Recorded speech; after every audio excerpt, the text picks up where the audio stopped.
नमस्कार, मैं हूं ओंकार पांडे। ओपिनियन के एक और नए एपिसोड में आपका स्वागत है। आप देख रहे हैं न्यूज़ 18 राजस्थान का डिजिटल प्लेटफॉर्म।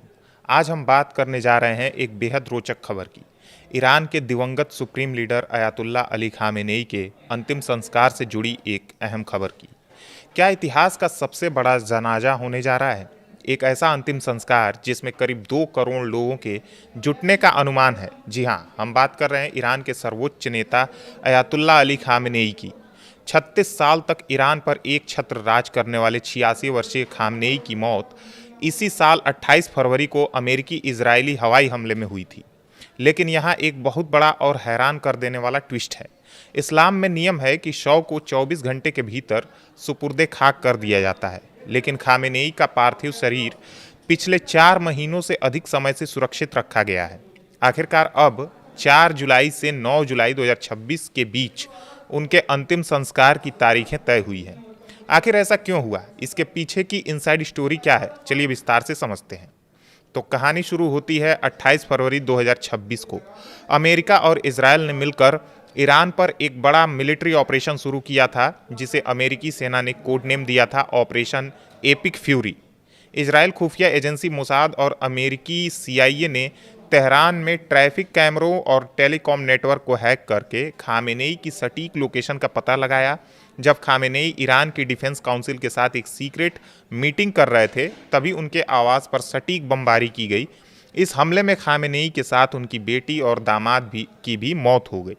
ईरान ने शुरुआत में इस खबर को छुपाने की कोशिश की, लेकिन 1 मार्च को आधिकारिक तौर पर इसकी पुष्टि करनी पड़ी।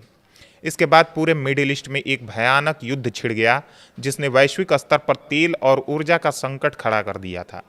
अब सबसे बड़ा सवाल है कि आखिर अली खामेनेई के अंतिम संस्कार में 4 महीने की देरी क्यों हुई? आपके मन में भी सवाल आ रहा होगा कि अगर मौत फरवरी में हुई तो अंतिम संस्कार जुलाई में क्यों हो रहा है? तो इसके पीछे 2 बड़े कारण हैं। पहला कारण है युद्ध की असाधारण परिस्थितियां। शरिया कानून के तहत शव को तुरंत दफनाना जरूरी है, लेकिन युद्ध या राष्ट्रीय आपातकाल की स्थिति में इसमें अपवाद की गुंजाइश हो सकती है। चूंकि ईरान और अमेरिका इजराइल के बीच भीषण गोलीबारी चल रही थी, इसलिए सुरक्षा कारणों से इसे टालना पड़ा था। दूसरा और सबसे बड़ा कारण है एक सीक्रेट शांति समझौता। हाल ही में ईरान और अमेरिका के बीच बैक चैनल से एक ऐतिहासिक शांति समझौता हुआ। ईरानी राष्ट्रपति मसूद पेजेश्कियन और अमेरिकी राष्ट्रपति डोनाल्ड ट्रंप ने इस समझौते पर हस्ताक्षर किए हैं, जिसके बाद युद्ध रुका है। अब जब स्थितियां नियंत्रण में हैं, तब इस मेगा इवेंट को आयोजित किया जा रहा है। अब हम अंतिम संस्कार का पूरा रूट और शेड्यूल जान लेते हैं। तो आपको बता दें कि यह अंतिम संस्कार किसी एक शहर या एक दिन का कार्यक्रम नहीं है, बल्कि यह 1 हफ्ते का लंबा धार्मिक और राजनीतिक मार्च होने जा रहा है।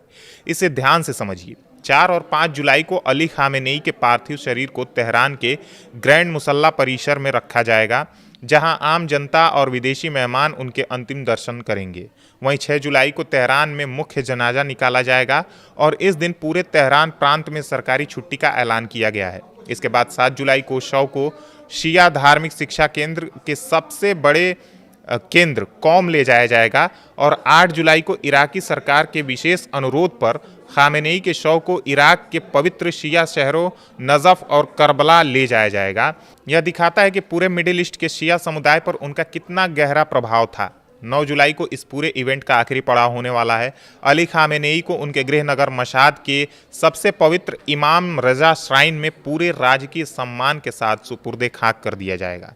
ईरान इस मौके को अपनी वैश्विक कूटनीतिक ताकत दिखाने के लिए भी इस्तेमाल कर रहा है। आपको बता दें कि ईरानी राष्ट्रपति मसूद पेजेश्कियन ने भारत के प्रधानमंत्री नरेंद्र मोदी को इस अंतिम संस्कार में शामिल होने का विशेष और VIP निमंत्रण भेजा है। हालांकि PM मोदी का उसी दौरान इंडोनेशिया और ऑस्ट्रेलिया का पहले से दौरा तय है, इसलिए भारत की तरफ से कौन प्रतिनिधित्व करेगा, इस पर अभी सस्पेंस बरकरार है। इसके अलावा पाकिस्तान के PM शहबाज शरीफ और कई अन्य देशों के राष्ट्राध्यक्ष भी इसमें शामिल हो सकते हैं। यहाँ आपको एक दिलचस्प इतिहास बताता हूँ। साल 1989 में जब ईरान के संस्थापक अयतुल्लाह रूहुल्लाह खुमैनी का निधन हुआ था, तब उनके जनाजे में 1 करोड़ लोग जुटे थे। इस बार ईरान प्रशासन का अनुमान है कि खामेनेई के अंतिम सफर में 2 करोड़ से ज़्यादा लोग शामिल हो सकते हैं, जो Guinness book of world records में भी दर्ज हो सकता है। तो बात सिर्फ एक अंतिम संस्कार की नहीं है। अली खामेनेई की मौत के ठीक बाद 8 मार्च को उनके 56 वर्षीय बेटे मुश्तबा हुसैनी खामेनेई ने ईरान के नए सर्वोच्च नेता के रूप में कमान संभाल ली। हालांकि अमेरिकी खुफिया रिपोर्ट्स में दावा किया जा रहा है कि मुश्तबा खुद गंभीर स्वास्थ्य समस्याओं से जूझ रहे हैं। अली खामेनेई का यह अंतिम सफर केवल एक विदाई नहीं है, बल्कि यह बदलते हुए मिडिल ईस्ट, अमेरिका के साथ हुए नए शांति समझौते और ईरान के भविष्य की एक नई इबारत लिखने की शुरुआत हो सकती है। आपको क्या लगता है, क्या खामेनेई के जाने के बाद ईरान और अमेरिका के रिश्ते हमेशा के लिए सुधर जाएंगे? अपनी राय नीचे कमेंट बॉक्स में जरूर साझा करें और देश और दुनिया की तमाम ऐसी ही बड़ी खबरों के लिए न्यूज़ 18 राजस्थान को सब्सक्राइब करना ना भूलें। देखते रहें न्यूज़ 18 राजस्थान।